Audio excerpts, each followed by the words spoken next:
रहमान रहीम अस्सलाम वालेकुम वरहमतुल्लाहि वबरकातुह।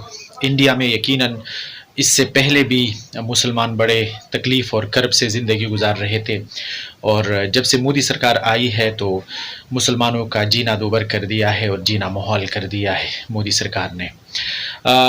नई नई जो ताज़ा तरीन इतलात आ रही है कि एक तो मुस्कान का केस आप लोगों ने देखा होगा कि किस तरह कॉलेजेस और यूनिवर्सिटी स्कूल्स में मुस्लिम जो लड़कियां हैं उनके हिजाब पे पाबंदी है, और वो हिजाब के साथ स्कूल या कॉलेज यूनिवर्सिटी नहीं जा सकती।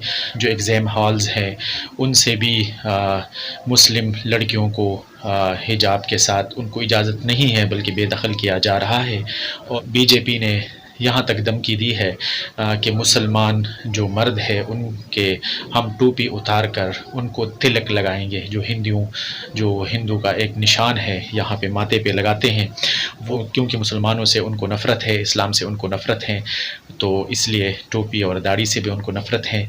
तो वो कहते हैं कि हम मुसलमानों के टोपी उतार कर उनके माथे पे तिलक लगाएंगे। यकीनन ये इस्लाम दुश्मनी, मुसलमान दुश्मनी और इंसानियत दुश्मनी है, क्योंकि हर मुआशरे में, हर मुल्क में हर बंदे को अपने मज़हब की प्रचार या अपने मज़हब के साथ रहना ये एक इंसानी हुकूक़ है। और मैं हैरान हूँ कि इंसानी हुकूक़ के वो तंजीमें, मोमबत्ती माफियाज़ अब कहाँ खामोश है।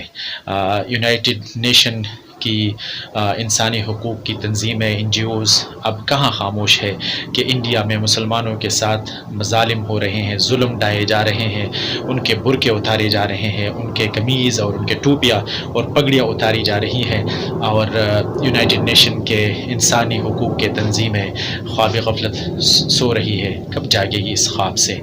हमारी दुआ है कि अल्लाह ताला मुसलमानों को अपने हिफ्ज़ व अमान में रखें, और जहाँ कहीं भी मुसलमान रह रहे हैं अल्लाह ताला उन पे अपना ख़ास करम और रहम फरमाए, और अल्लाह ताला उनको हर शुरूर और हर फितने से उनकी हिफाजत फरमाए।